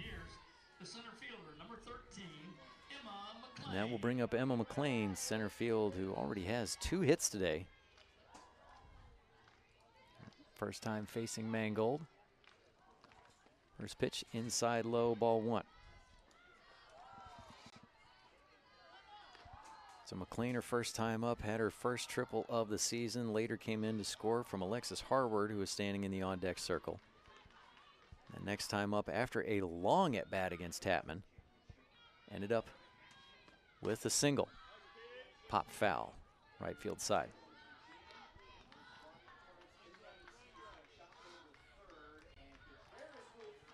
The James Moyer Sports Complex here in Salem, Virginia. It's our view here at Field 3. We're facing off to the southwest. Pulled foul.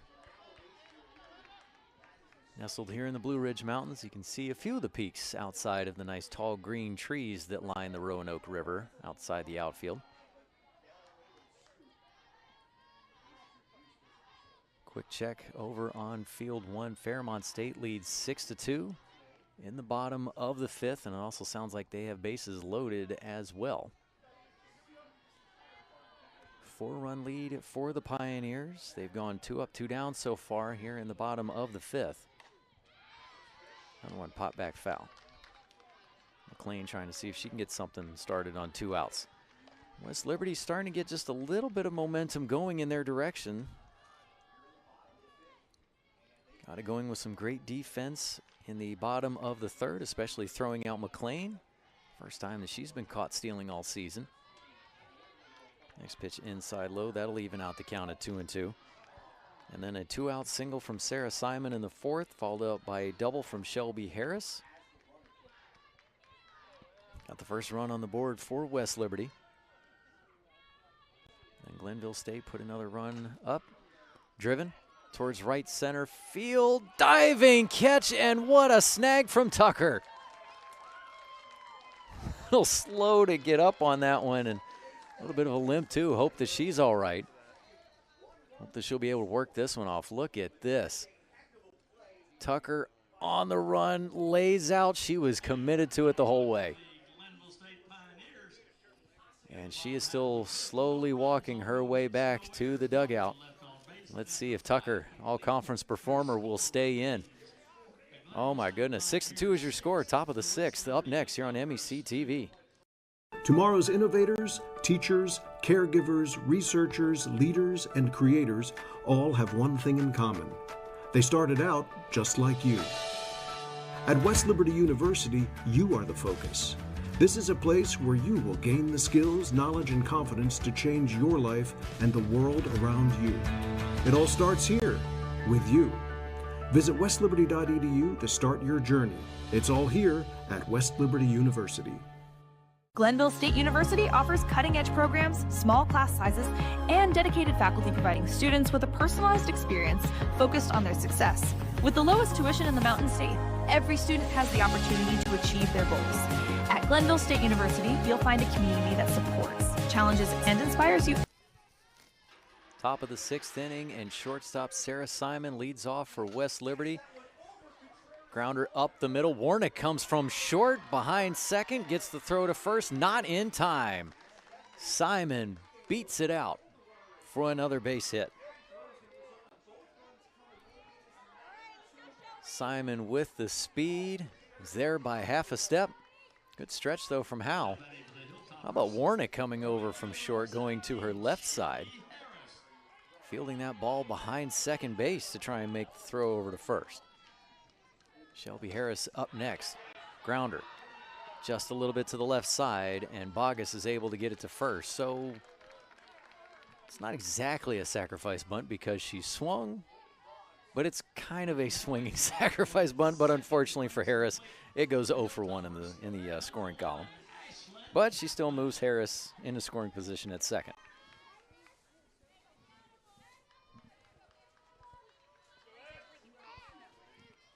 2 pitches, and we're already on to our 3rd batter of the inning. So Ashlyn Tapman, who is the DP, then the pitcher, then the DP. She will stay in the lineup. First pitch to her, we've got a 1-0 count. Let's take another one, low and away. On those close ones, you always want to wait to make sure to see what the umpire calls. 2-0 count. Simon at second, 1 out. Below the knees for ball 3. Tapman so far 0 for 2 at the plate. Went down as a strikeout to Pettit her first time up in the 2nd. And then lined out to McLean in center. A great catch from her. And Tapman will take the 4-pitch walk. West Liberty trying to see if they can make adjustments here late in the game. We are in the top of the 6th inning. They trail by 4, but they've got 2 runners on and 1 away, and I think we might. Are we going to have another substitution? And it looks like in the spot of what would have been Carolyn Woody coming up to the plate, it looks like number 21 will be coming up instead, and that is Ashley Heiderscheit. Heiderscheit, a junior from Georgetown, Texas, and a transfer from San Jacinto College. Heiderscheit, who hits and pitches. We will have a pinch runner as well. I think that's number 9. And it is number 9, Faith Randolph.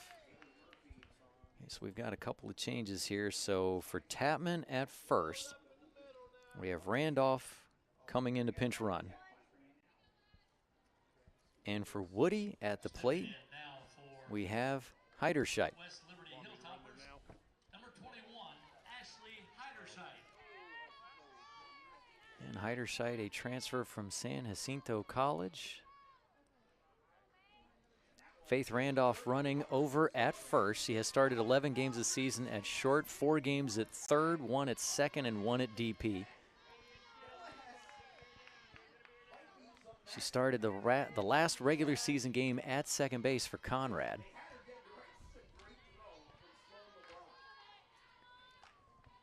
But Heiderscheit will dig in. The right-hander swings and misses at the first pitch for strike 1.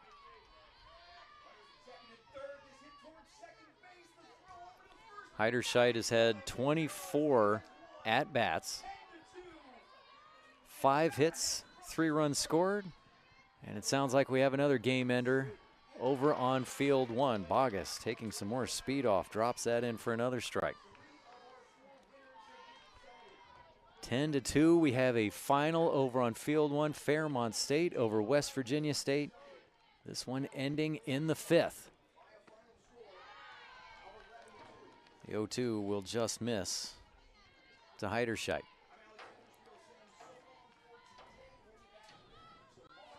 And 6-2 is the score. 1-2 count. Heiderscheit at the plate. Over to the circle. We've got 1 out at third on Simon, but Heiderscheit able to leg it out to first to negate the double play. Instead, it will end up being a 1-5 fielder's choice. It takes out Simon for out number 2. Good decision there from Bogus just to turn and get it quickly for the lead out. I mean, the initial thought can always be just go get that easy out at first. But, hey, if you've got a chance to get that lead out runner and keep the one off the base paths who's going to be 60 feet away from home, you go for it. So Randolph at second, Heiderscheit at first.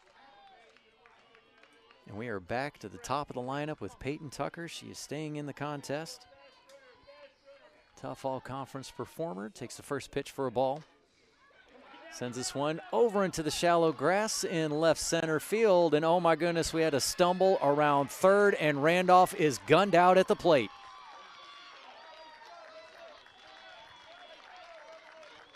I think Coach Pellegrini might have been trying to stop her, but Randolph stumbled around third, just couldn't quite hold her feet. Yep, tripped a little bit over the third base bag. And a hard tag there, and she gets knocked down at home plate, and she is being checked on. So that will end the inning. 6-2 is your score. Bottom of the sixth, the Pioneers coming back up to the plate for more right here on MEC TV.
On the throw out at home. Gets Faith Randolph out. They are able to get her back to the dugout, so hopefully she is okay. You wonder too, one with the stumble step coming around third and then just kind of the rough tag at home. Didn't look like there was anything deliberate there, but Emily Nolan just trying to make sure that she got the out at the plate. So it stays a 4-run lead for Glenville State. Looks like no changes for West Liberty. Again, Riley Mangold still in center. And Caroline Woody has re-entered. Excuse me, Riley Mangold not in center. She's in the circle. I'll get that right eventually. Caroline Woody has re-entered over at third. And Alexis Harward will lead off for Glenville State. First pitch to her from Mangold is taken for a strike. Harvard so far today is 1 for 1 at the plate, officially. Taken for another strike, so she's down in the count 0-2. So Harvard has reached base safely twice today. She drew a walk in the fourth and had a single as well. Pop back foul. Count will remain at 0-2. Some thicker clouds have moved in, making things just a little bit darker, but you know what? Nothing fallen yet. And that's the only thing we care about.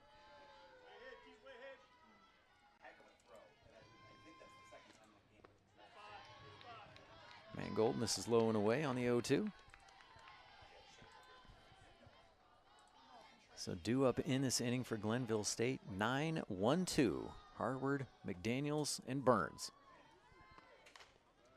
Pulled towards third, and that's going to get by the diving Woody into left field. And another base hit for Harward. She has reached base safely 3 times today.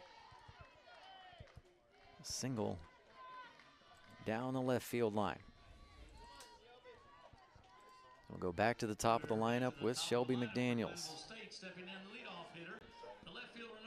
McDaniels 1 for 2 today. Had a sacrifice bunt in her last time up. She'll swing away at this one. High pop-up foul territory, but it's going to get out of play, landing in the stands.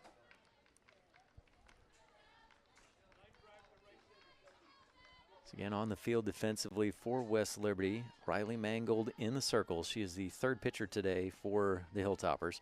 Jillian Moore at catcher. First base, Izzy McKee. Second base, Jaden Conrad. Shortstop, Sarah Simon. Third base, Caroline Woody. Left field, Madeline Johnson. Center field, Peyton Tucker, and right field, Shelby Harris. McDaniels pulls that foul. 0-2 count. Bottom of the 6th inning.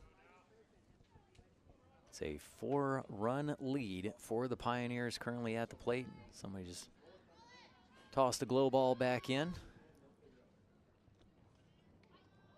Home plate umpire great barehanded catch. He had Moore standing right behind him. He just went ahead and made the grab with the right hand. So McDaniels will finally step back in. Pulled foul again. Count remains at 0-2, but McDaniels has fouled off 3 pitches.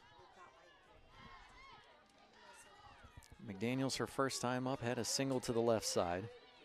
Second time up, flew out to left field and then had the sacrifice bunt.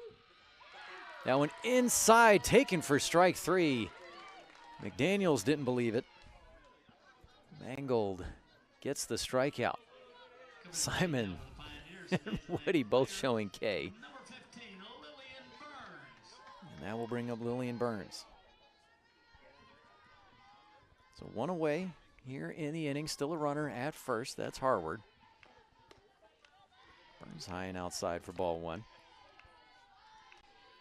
Burns today is 1 for 2 at the plate. She had a sacrifice bunt her first time up in the first. Second time up, had a double down the left field line and then later scored on the absolute blast from Warnick. Pulled foul. 1-1 count. And Burns in her last plate appearance went down on a ground out over to second.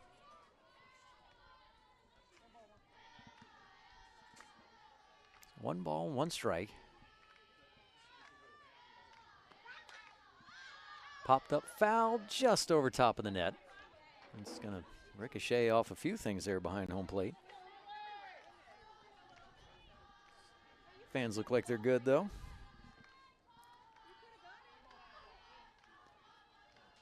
Big thank you to our crew here with MEC TV. Our people manning the cameras all over the place, lifted over towards shallow center field, but getting back from second is Jaden Conrad to make the catch.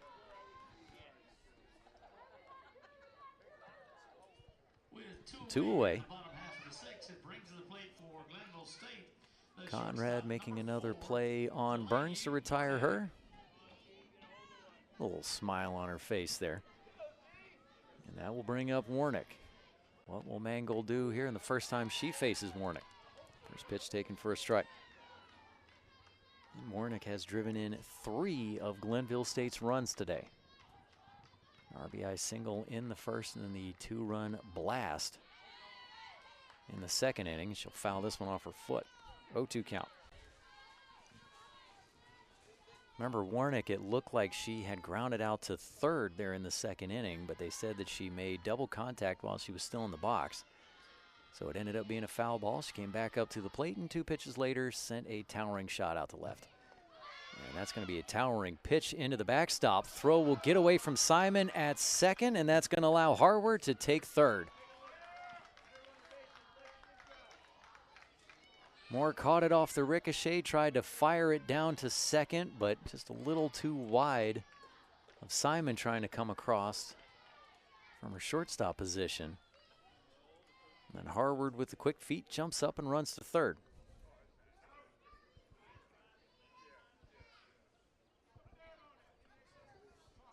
So a wild pitch and then an errant throw. Time is called as looks like Harward may need a little attention over there in the third base dugout.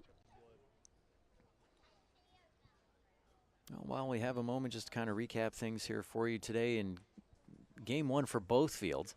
Both ended with an 8-0 score in the 6th and only seconds apart from each other, with Moran hitting a home run to end things for Charleston over on field 1, and then on probably what would have been the very next pitch, essentially, over here on field 3, Donaldson dropped a shot into left right at the base of the fence that allowed Piccone to come home and score. And that ended that game at 8-0. And meanwhile, also over on field 1, Fairmont State got a run rule victory 10-2 over West Virginia State. Warnick pulls another one foul. She's finally able to step back up after the quick timeout for her teammate.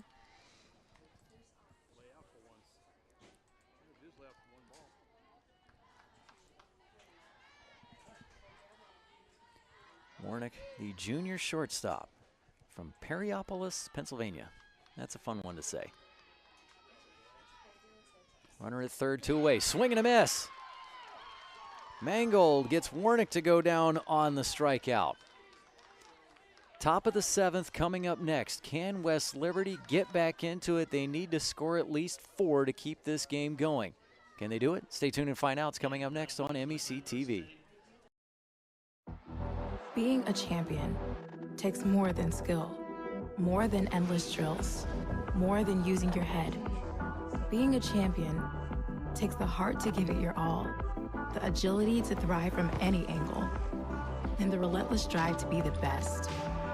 Welcome to Division II, where the pursuit is yours to create, and the question isn't, can you do it? It's will you? You have dreams. A better life, a better job, a better you. So where do you start to build the skills necessary to get there? At West Virginia State, you are not just a number, you are who you choose to be.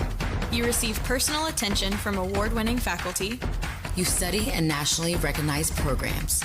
You learn the skills that will get you the job you know you can have. No matter where you want to go or what you want to do, it starts at State.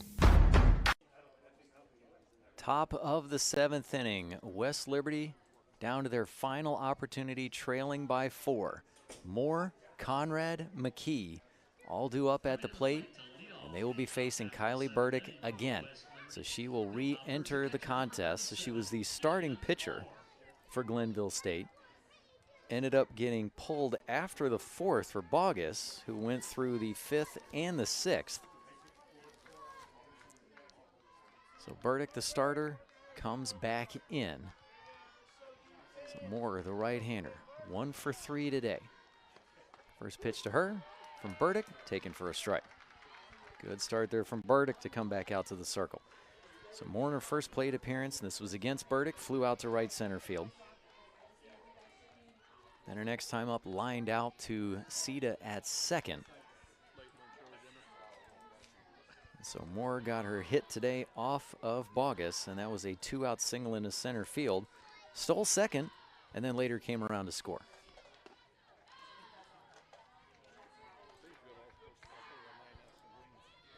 Moore with a 2-1 count. Jillian Moore now with 33 hits this season. Pops that one up back behind home plate and getting back to make the catch and just in front of the padding, and Burdick happy with that one. A little skip home to celebrate with her catcher.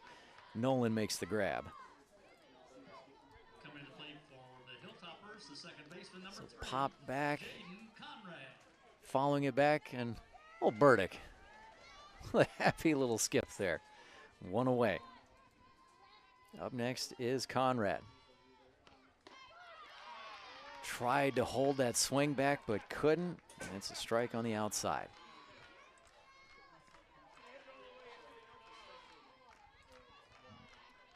Conrad 1 for 3 today. Has 52 hits this season. Let's see what she can do here. She'll take a strike on the outside. 0-2 count. Burdick has come out firing as we're starting to get just a little bit more sunshine peeking through. Look back, there's a nice little break in the clouds for the sun to come pouring through here in Salem, Virginia. 0-2 miss high and outside for ball 1. It's a great complex here at the James Moyer site. Salem, a city that is known for just hosting tournaments. Burdick just misses outside, 2-2 count. They'll check down to first, and umpire over at first, Amy Grail, says she did not go around. So Conrad will step back in. Conrad, senior from St. Albans, West Virginia. Swing and a miss, chases one outside, and Burdick picks up a strikeout. 2 away in the inning. Glenville State just 1 out. Away from getting the win and moving on in the winner's bracket. So tomorrow, the first game of the day, that will be over at Field 1. Be the winners from the first 2 games today, and that is Charleston and Frostburg State. First pitch to Izzy McKee is taken outside for ball 1.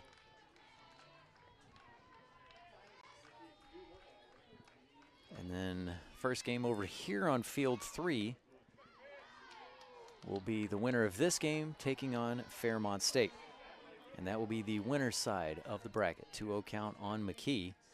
Remember, this is a double elimination tournament. Apparently that's a tongue twister. McKee swinging a miss for strike 1. So the teams that have lost today are still alive. They just have to do it the hard way. And so far, that is Davis and Elkins, Concord, and West Virginia State. And they will be facing each other tomorrow in the second games of the day. Taken outside for ball 3. That one gets some disagreement from the Pioneer fans in attendance. So the first game scheduled for tomorrow on Field 1 and Field 3 will be starting at noon, and it is a 2-out walk for McKee.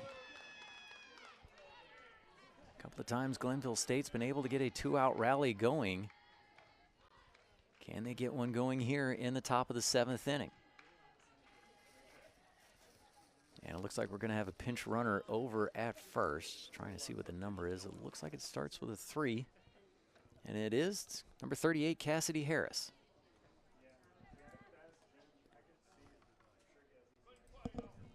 And Mangold in the lineup will come up to the plate. So again, pinch runner Cassidy Harris at first. So opting for a little bit more speed on the base path. Again, the Pioneers just 1 out away from moving on in the winner's bracket. West Liberty has to make up 4 runs at least to try and get this game to go to the bottom of the 7th inning. Mangold will take a strike to the outside. So again, the first games of the day tomorrow start at noon. That is the winner's side of the bracket. Big cut there from Mangold for strike 2. The next games, they will be elimination contests. That is starting at 2:30. The game here at Field 3 will be the losers of Game 1 and Game 2. That is Davis and Elkins and Concord. And then the 2:30 game on Field 1 will be West Virginia State against the loser of this contest. The 0-2 misses outside, ball 1.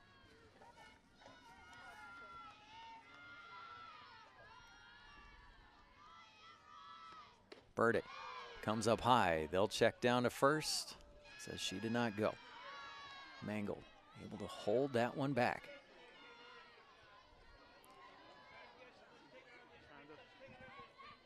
Mangold with 18 hits this season. She grounded out to second in her previous plate appearance, and she'll foul this one off to the right field side.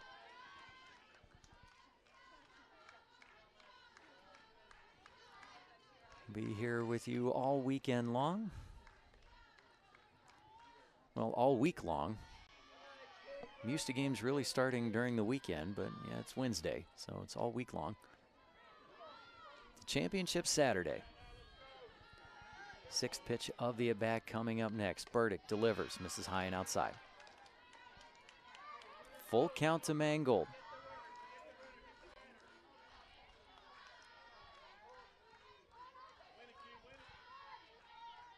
West Liberty's not going to go down without a fight. Let's see if they can get to Sarah Simon coming up next.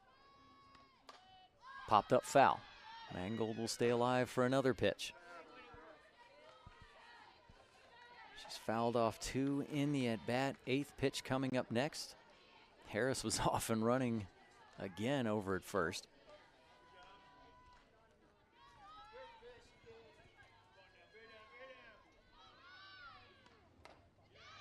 Taken high and outside, and Mangold is fired up as she draws the walk.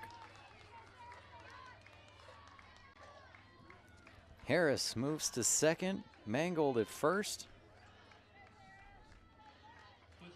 The game-tying run is standing in the on-deck circle. Sarah Simon up next at the plate. I got to watch her have a walk-off home run from this field last year. Now, granted, even if she hits a bomb here, it's not going to be a walk-off. West Liberty would still be down by 1. Outside off the plate for ball 1 to Simon. Simon, 3 for 3 in this game. Time is called as Coach Schoon will head out to the circle. Talk things over with Burdick and Nolan. Just to go over the defense here again for you for Glenville State, Kylie Burdick has gone back to the circle. Again, she was the starter. Behind the plate, Emily Nolan. First base, Hannah House. Second base, Zaylee Sita. Shortstop, Delaney Warnick, who's been a star today in this one. Third base, Kylie Goodman. Left field, Shelby McDaniel. Center field, Emma McLean. And right field, Alexis Harward. Cassidy Harris stands at second, coming in a pinch run for McKee. And Mangold is at first after the walk. Fouled straight back.